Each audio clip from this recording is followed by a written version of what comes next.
In relation to David Sokol, if you could do it over again, what would you do and how would you do it differently? Well, obviously, if I could do it over again, if when he said he owned the stock, which I just assumed meant he'd owned it for years, if I'd said, how long have you owned it? And he said, last week, I would have said, well, sell it, we'll start talking about it.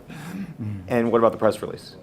The press release, obviously, people were upset because I didn't get really very furious. I laid out the facts. We called the SEC head of enforcement that day that we put out the press release and laid out all the facts. So there was plenty in there that if you were Dave Sokol, you would not have liked to see in the press release. But I didn't jump up and down and hold my breath or anything. And what do you say to shareholders and Berkshire managers who think that you weren't ruthless enough? Well, I just tell them what we did, and I mean, if they're entitled to that opinion. But I think that calling the head of the enforcement division of the SEC and laying out a pattern of trading that is going to result in something, as I would say this, I think Dave probably thought it was pretty harsh. Last question.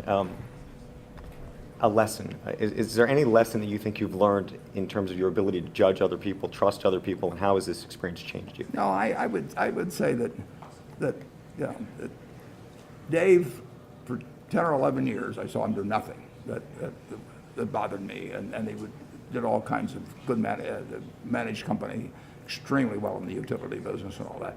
And we will make mistakes occasionally. I mean, we have had other people that have violated the code and in some cases gone to jail for it. And it happens if you have 260,000 people. You want to keep it to a minimum. You want to act fast when you do find out about it. But and you hope that even the public lesson of what's happened in this case will influence, maybe keep a few people in mind that otherwise wouldn't in the future. But I will guarantee you that with 260,000 people at Berkshire Hathaway, somebody's doing something wrong while we talk. Fair enough. Thank you. Okay, thanks.